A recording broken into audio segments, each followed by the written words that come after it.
Bueno, hola, buenos días. Primero agradecer la invitación a Ana y a toda la organización y también un honor para mí estar aquí con todos vosotros. Un poco entraremos al trapo porque no tenemos mucho tiempo, a pesar de que en teoría tenemos un poquito de tiempo, pero siempre estamos cortos. Contaré dos experiencias, o sea, primero hablaremos un poco en general, o sea, para calentar motores, desde el inicio no tanto de qué es el transmedia, sino cómo desarrollar un proyecto transmedia, o sea, algunos tips, algunas lógicas de proyecto transmedia, y luego también comentaremos rápidamente el concurso, ¿no? que hemos organizado desde el GAC y del cual estamos muy contentos y esperamos una próxima participación masiva, si puede ser, y una organización en conjunto. Por tanto, pues nos metemos al trapo.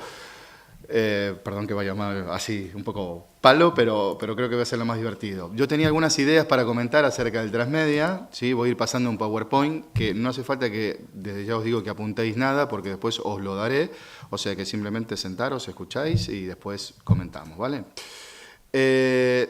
Sí. Desde el objetivo, digamos, de cómo se está trabajando el transmedia, ¿no? Que son básicamente es intentar hacer experiencias de sentido con las historias, uno de los arranques rápido, ¿no? para entrar en materia, es enfocar las historias como, por lo menos lo que llamamos nosotros, la distancia emocional más corta entre dos personas, ¿no? La mejor manera de conocernos es a través de ese vehículo, de ese constructo, que es la articulación de una historia, en principio, lineal.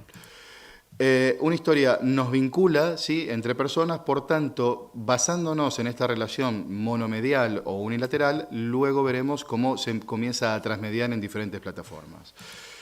Las historias monomedio, que todos conocemos y que todos hemos escrito, y de algún modo es lo que nos une a nosotros aquí, siempre cuentan con un protagonista, claro, o sea, con un personaje, con un universo y espacio en tensión con ese personaje, ¿sí? No sé si se alcanza a ver bien, ¿sí, no? ¿Sí? Vale, voy tirando. Luego con una disrupción, ¿sí? O con un incidente, con algo que modifica esa tensión entre protagonista y universo, y luego con un conflicto y con a veces una restauración positiva o negativa, etc. Es decir, esta es una historia lineal como las conocemos toda la vida, ¿no? Es decir, una película, una novela, un cuento, una teleserie con diferencias, ¿no? Entonces, sobre todo, o sea, explico todo esto que ya lo sabemos, porque en las historias monomedio, lo más importante es del significado es lo que elijo desplazar. La decisión como guionistas que tenemos es, sobre todo, básicamente, lo que no vamos a contar, es decir, lo que despejamos para que quede lo que vamos a narrar. O sea, un poco como decía Miguel Ángel, ¿no? Es decir, el bloque de mármol voy despejando y me encuentro con la obra. Entonces, a mí me interesa remarcar esta situación de corte, de quitar, porque es una de las bases del transmedia, que el transmedia lo enfoca desde otro punto de vista. En una historia normal, o sea, hay cosas que tenemos en los borradores, incluso lo ideal o la situación ideal es quitarlo. Por tanto, como solemos decir también, las historias son experiencias de sentidos en una historia monomedio porque tienen un final, ¿no? A diferencia lo digo de la vida, ¿no? Hay gente que cree en vidas pasadas, incluso en vidas futuras también. Pero las historias son experiencias de sentido y sobre todo en las historias monomedio lo que nos da el corte de la narración es el final. Eso no ocurre con las historias transmedia, ¿no? Ahora veremos por qué. No tenemos tiempo para contarlas todas, hay que elegir, ¿sí? Que es lo que decimos en una historia normal. Y aquí entramos un poco en la segunda idea, en lo que ha pasado en estos últimos tiempos, ¿sí? Sobre todo, 7 puntos importantes que han ocurrido, digámoslo así, en la última década, pero sobre todo con incidencia en los últimos 3 o 4 años. Tenemos un desafío por captar la atención del espectador. Permanente, es el gran desafío. O sea, si no captamos la atención no tenemos historia y eso ha entrado verdaderamente en crisis ahora, ¿sabes? Si no tenemos atención no hay manera de contar historias y eso narrativamente, ya no digo con el mercado, narrativamente es uno de los grandes desafíos que tenemos como guionistas. Esta habituación al consumo de teleseries, sobre todo americanas, en donde lo que hablábamos antes, el personaje, el universo y el incidente o la disrupción ocurre de forma muy temprana, es decir, a veces en el primer minuto, ¿no? Entonces, claro, cuando ese espectador habituado, espectador generalmente muy joven, se pasa al cine, ¿sí? que es otro tempo interno de la película, encuentra que, digamos, esos ciclos de atención se relajan, ¿no? E incluso se puede aburrir, y lo que nos pasa habitualmente en la televisión, en el cine no podemos cambiar de mando, pero saltamos de pantalla. Saltamos de pantalla por un problema de atención, o sea, esa disrupción que es la atención. Ese es uno de los temas que tocaremos rápidamente. Luego la interactividad. ¿Sí? Que eso es claramente diferenciador. La aparición de Internet lo que propone como elemento diferenciador es la interactividad. Y las historias transmedias se diferencian claramente del mundo analógico en que son interactivas, es decir, provocan interacción. Si no tienen interacción, no funciona una historia transmedia. De hecho, lo define a lo transmedia la interacción, sea por segundas pantallas o sea dentro de la misma plataforma. Luego tenemos una definición que ahí se ha cortado un poquillo, que es vamos a decirlo así, es un neologismo, la compartibilidad. Ese elemento extraño, un poco mágico, en donde alguien cuelga un contenido y nosotros ponemos me gusta, ¿no? O sea, esa definición tan difícil, tan inasible, es uno de los elementos hoy constitutivos y estructurales del transmedia. El contenido, sin saber muy bien cómo definir compartibilidad, pero sí debe ser compartible, es decir, sí se debe provocar en el espectador unas ganas, un deseo de poder compartirlo. Otro elemento importante son que va hacia nichos de audiencia. O sea, ya no hay una preocupación por lo que se comentaba ayer también en las mesas muy claramente, una preocupación por ser generalistas, sino que específicamente se va a eso que es Internet, que es una especie de feria o de fiesta de tribus, de diferentes tribus que conectamos. Luego, otro elemento importante de los últimos tiempos es la hibridación. Es muy importante en el transmedia la hibridación. Es decir, si nosotros logramos hibridar desde géneros a estructuras, tendremos proyectos que puedan hacer un recorrido de atención y que puedan tener compartibilidad. Otro tema importante también es la colaboración, es decir, son estructuras de contenido abiertas en donde el usuario, al menos en teoría, tiene diferentes niveles de intervención y que puede colaborar para desarrollar, sea tramas principales o diferentes tramas según los proyectos. Y por último, algo que sí también es claramente diferenciador del transmedia es la geolocalización. Que esto es un elemento, la movilidad de la historia, es decir, puedo consumir la historia a través del tablet, ¿sí? O como mismo estamos chateando y demás, y es un elemento que sí cada vez más va a intervenir en los puntos narrativos de una historia, es decir, dónde estoy yo consumiendo esa historia va a ser una variable importante, cosa que hasta ahora no lo era, porque siempre estaba en mi casa o en el living viendo la pantalla. Entonces la geolocalización es un punto importante. Esta segunda idea, digamos, nos lleva a que, a pesar de todo esto, sin embargo, una historia continúa siendo la distancia emocional más corta, es decir, necesitamos historias para narrarnos, para contarnos, así como, por ejemplo, Ana ha contado una microhistoria de quién era yo y tal. Por tanto, las obras, voy rápido, las obras, que lo tendréis esto luego colgado, las obras monomedio tienen una estructura de trabajar con la expectativa del espectador, es decir, son obras previsibles, ¿sí? Alguien, digo yo, tose en el primer acto y se muere de tisis en el último acto, es decir, el espectador tiene un paradigma prevé lo que va a haber y juega, ¿no? Son necesarias, yo te lo dije, yo sabía que se iba a morir, etcétera, etcétera. Las obras previsibles son las clásicas, ¿no? El canon clásico. Tenemos obras vanguardistas que no trabajan la expectativa, ¿sí? Alguien tose en la primera, digo yo, en el primer acto, en los primeros 10 minutos, pero luego se enamora, luego estudia medicina, se cura y se va de viaje, ¿no? Y la historia sigue, ¿no? Es un poco las obras vanguardistas. Y luego tenemos las obras transmedia que mezclan la expectativa, que esto sí me interesa como idea, la expectativa con la imprevisión en diferentes plataformas. Es decir, cogen lo que es diferentes elementos para transmediar diferentes elementos, que es uno de los tips o puntos que yo quería tocar aquí de estos proyectos transmedia. Tercera idea es claramente que nuestra realidad ha cambiado, ¿sí? Aunque tenemos las mismas necesidades, y aquí me he currado, no sin esmero, una comparativa en la pirámide de Maslow, ¿no? La manida y remanida pirámide de Maslow, haciendo una pirámide de Maslow 3.0, 3.0, de qué características debe tener un proyecto transmedia, ¿sí? O tiene un proyecto transmedia. Para no ahondar, ¿no? Porque es bastante larga, que la tendréis, es muy guapa y la tendréis. Básicamente hay unos elementos clave que hoy tienen los proyectos transmedia, y es eso que decíamos, esas necesidades fisiológicas que comentaba Maslow, hoy están por esas necesidades de calidad, ¿no? Y de que sobre todo el proyecto sea multiplataforma. Si yo recibo un proyecto que no es multiplataforma, como espectador me salgo a los 3 segundos, ¿no? Cualquiera que tenga niños, aquí saben que los niños manejan de forma natural en en media hora aprenden a manejar un iPad, ¿sí? Y si... Sí, increíble. En menos. En menos, ¿eh? Que sí, o sea, y manejan iPad. De hecho, también, la meva nineta también, cuando, o sea, mira la tele, y lo comentaba con Julio, se acerca a la tele y quiere pasar la tele.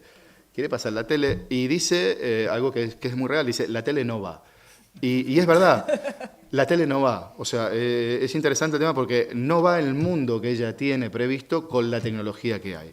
Por tanto, si la tecnología fuera, podría mover el muro, y yo creo que por ahí va, porque la cabeza va más adelante que la realidad.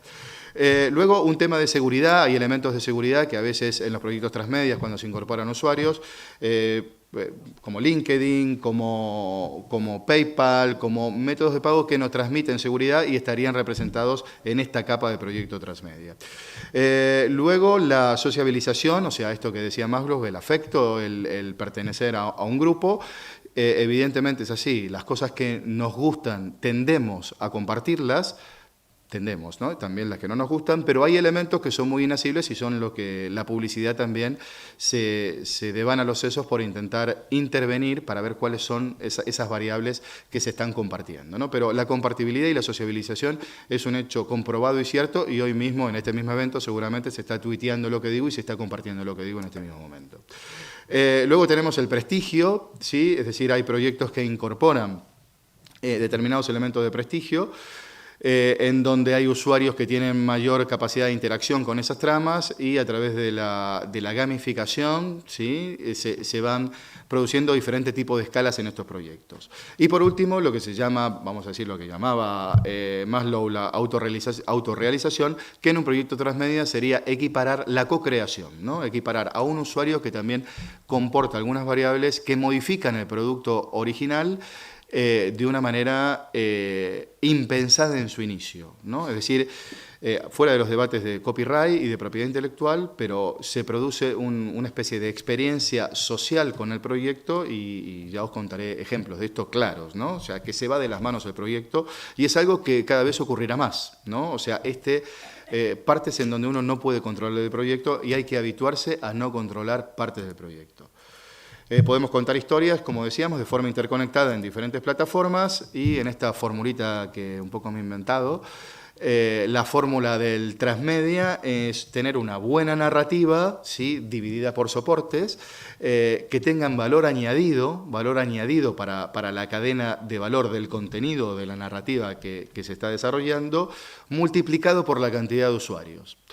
Eso nos va a dar n números de cantidad de historias, n números de posibilidades de tener inmersión en esas historias de un modo temprano, ¿sí? Voy rápido. Esta es una broma que hago siempre para que nos aflojemos, como vengo muy rápido para que nos aflojemos, porque define, ya lo conocéis seguramente, esto está por internet, pero bueno, lo he adaptado un poco, ¿no? O sea, un poco cómo nos ven nuestros amigos, cómo me ve mi madre, que eso es totalmente real, ¿sí? Como una pandilla a veces de beodos, cómo me ve la sociedad. O sea, la sociedad también es interesante porque nos ve y en el tú a tú nos cree a veces, y con razón, muy relevantes dentro del proceso, pero luego eso no se verifica en el día a día contractual. Cómo me ven los productores muchas veces, no siempre, pero muchas veces, ¿no? Como alguien que tiene que cumplir determinados horarios y escribir, cueste lo que cueste. Cómo me veo yo, ¿no? Una especie de Einstein que está montándolos, y un poco, yo ponía este slide porque es qué es lo que hago realmente, que es encajar un cubo de Rubik, sobre todo el guionista transmedia, en donde hay diferentes variables, el contenido en sí mismo y también diferentes puntas para que los diferentes departamentos de producción, y que después Julio nos explicará a nivel de branded content también, se pueda atraer a diferentes polos de financiación, ¿no? De los proyectos. Me lo paso esto, lo veréis también para que no nos... Más adelante. Entonces me interesa a mí esta definición de un guionista transmedia. Organiza el caos de contenidos para cada plataforma en una narrativa cohesionada y sobre todo sabe trabajar en equipo. Así que son dos claros perfiles del guionista actual. Si no sabe trabajar en equipo, es más, subrayaré ese, ¿no? Si no sabe trabajar en equipo, no puede ser un guionista transmedia, porque no todos tienen, o sea, no todos necesariamente ni tenemos que saber ni de programación, ni de web, ni de cuáles son las diferentes variables de cada una de las plataformas, pero sí sabemos, sí debemos saber pedirle a esos profesionales la forma de poder sacar adelante los proyectos. En este sentido, yo hago rápidamente, dejo una esperanza de que yo creo que es una gran oportunidad para nosotros los guionistas de convertirnos, de crecer en un organigrama dentro de una productora para transformarnos en arquitectos de historias y no a veces en lo que los productores o la industria llama meros guionistas, ¿no? Sino un poco intentar crecer. Esto de ser un poco productor ejecutivo o aunque sea dentro de la arquitectura narrativa, decir, bueno, es que yo conozco la historia y conozco los elementos para poder trabajar con diferentes plataformas para llevar a cabo la historia. Voy tirando, esto lo he pillado de un programa que hacen de la Fundación ABA de Andalucía, de un programa que es Ocupatic, que habla de los nuevos perfiles y define el nuevo perfil de guionista. Simplemente, después lo veréis y lo podréis ver en detalle, pero me parece interesante porque hay nuevas capacidades de esos guionistas. Hola. Vale, ¿se escribe diferente para cada plataforma? Voy rápido porque miro la hora. ¿Se escribe diferente para cada plataforma? Sí, hay sistemas cerrados como lo que es el cine, es un sistema cerrado, trabajas durante un año, estrenas la película, ese día te estrenaron Terminator 8 y bueno, se acabó ¿no? O sea, no has tenido contacto con la gente ni sabes. En un sistema abierto, como la teleserie mismo, la teleserie tradicional, tienes una interacción. Donde vas teniendo un feedback, a veces con un error de paralaje de 4 semanas o 5 semanas, hasta que te sacan del aire o sigues en el aire. En el proyecto Transmedia, lo genial es que tú puedes arrancar, o sea, podéis arrancar un proyecto Transmedia este fin de semana, probar si se genera una pequeña comunidad con ese proyecto, ¿sí? Y luego empezar a escalar y evolucionar ese proyecto.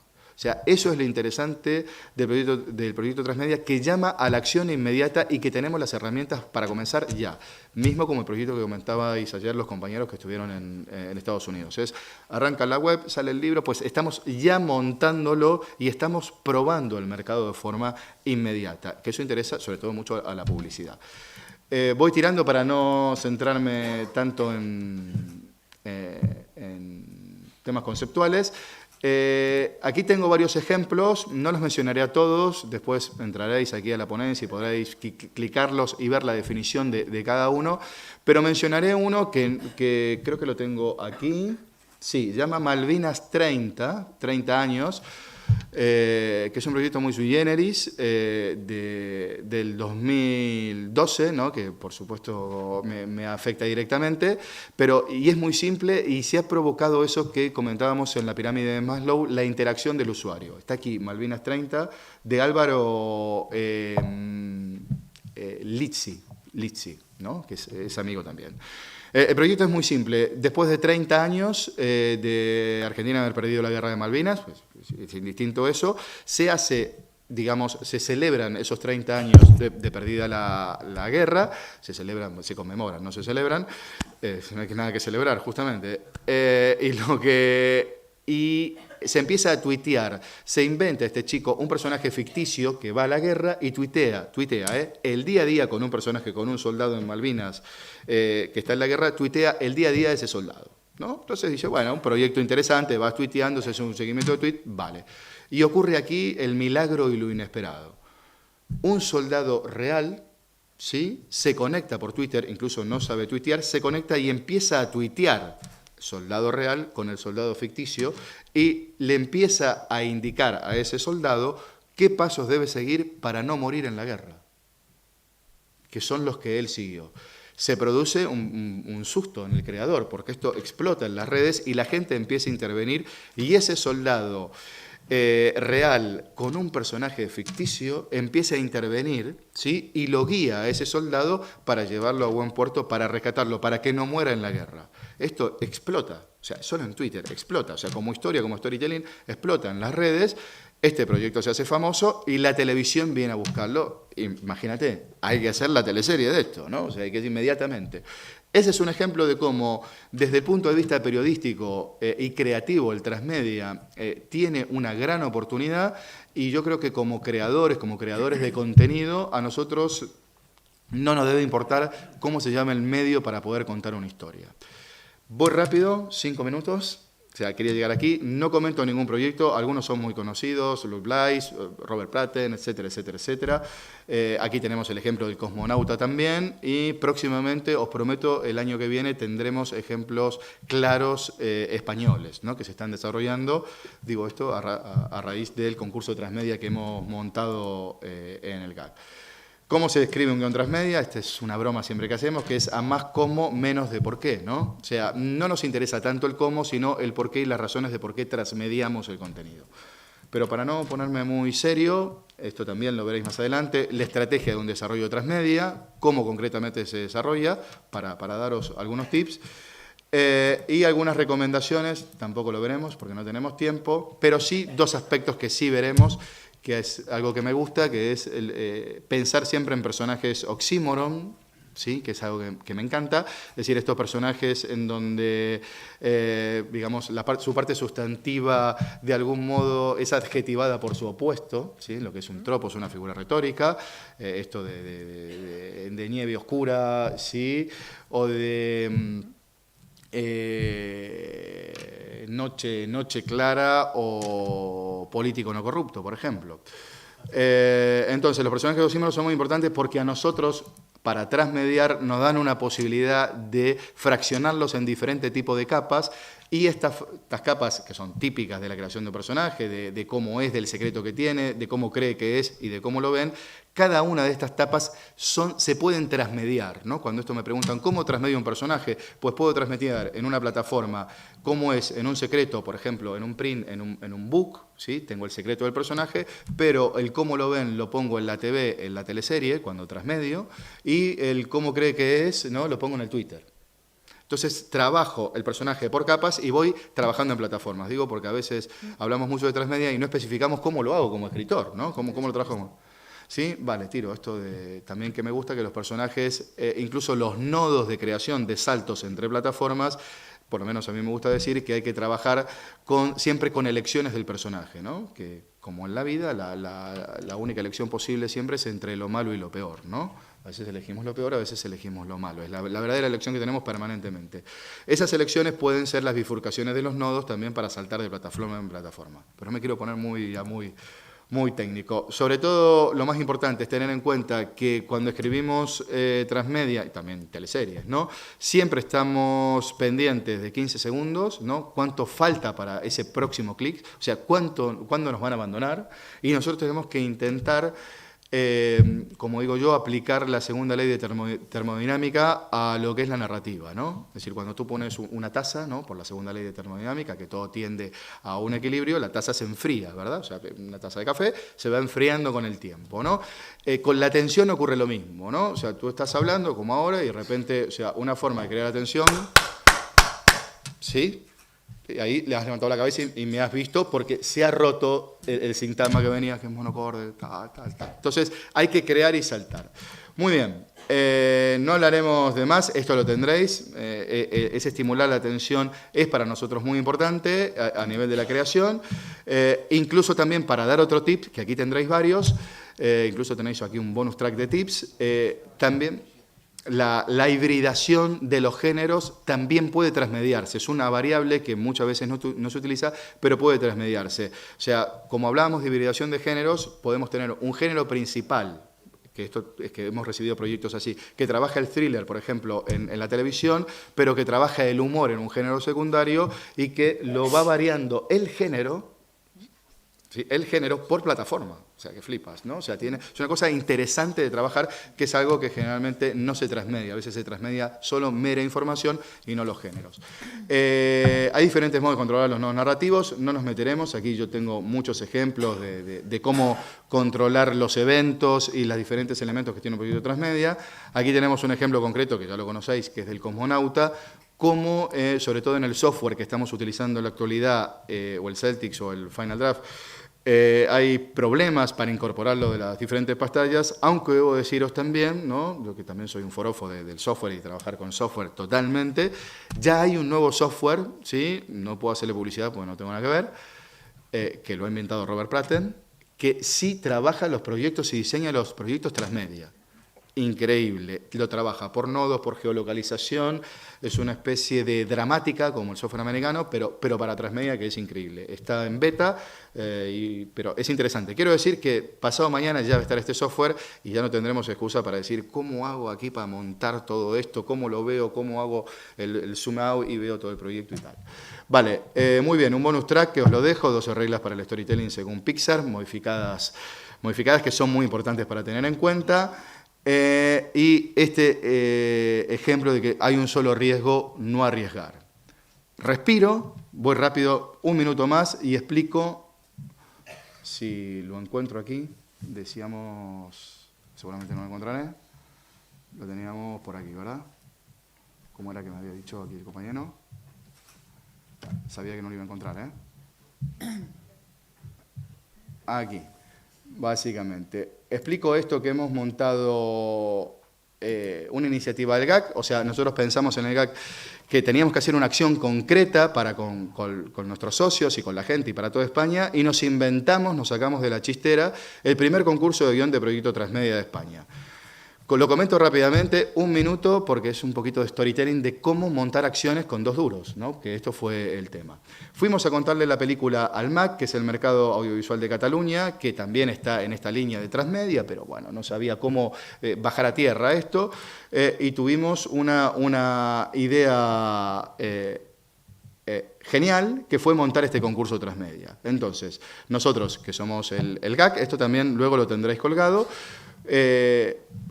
decidimos en la Junta montar el emprendimiento, nos fuimos al MAC, que hablamos con, bueno, aquí están los nombres, con José María Codina y Lau Delgado, y les pedimos 2.000 euros para ese concurso. Bueno, no entendían ni qué era el concurso, pero cómo es, pero esto no es teleserie, pero esto no sale. Bueno, lo convencimos, tuvimos la suerte de convencerlos y que se sumen, y personalmente aquí nos fuimos con toda la Junta, con el maletín del concurso, a golpear puertas. Nos fuimos a TV3, TV3 no tenía un duro, ¿no? Le dijimos, no hace falta dinero, hace falta que nos hagas difusión, que nos pongas en la web y que nos hagas entrevistas y al ganador lo promociones y el proyecto se haga. Bueno, si no tengo que poner pasta, ¿no? Andaban, ¿no? Nos fuimos a la UAB y le dijimos, mira, tú das un máster de diseño y producción audiovisual de la UAB y estás tirando por temas transmedia y tal. Hombre, digo, aquí tienes, como decíamos yo, tienes 20 butacas, ¿no? ¿Cuántas butacas tienes completas? Y dice, bueno, 15 alumnos, lo de todo, ¿no? 16 alumnos, tal. Esas 2 me las reservas, esas 2 son gratis para el concurso, los finalistas tendrán una formación. Pues vale, me sumo, te hacemos promoción, como estamos haciendo ahora, difusión, y te sumas, pues me sumo. Regalo 2 plazas del máster, que salen, ya sabéis lo que cuestan los másteres, 6.000, 7.000, las regalo para vosotros, para ver qué hacéis. Con ese cuento nos fuimos al Milab, a la plataforma de Blanquerna, que también eran competencia entre ellos, le dijimos, no te preocupes, que promocionaremos por igual a ambas partes, y digo, vosotros simplemente haréis el dossier de producción, no buscar financiación, el dossier de producción de este concurso. Pues fantástico, ¿no? Se han sumado todos. Un poco el storytelling es que con una idea hemos logrado enlazar las cuentas de todo este collar y montamos el concurso transmedia, del cual recibimos sorprendentemente 51 proyectos transmedia de primeras plumas de España, ¿no? De gente que estaba trabajando en TV3, que estaba trabajando también en La Primera, gente muy conocida que, presenta a esta gente, ¿no? O sea, no solo menores de 30, ¿no? Eso nos llevó a que antes de ayer, el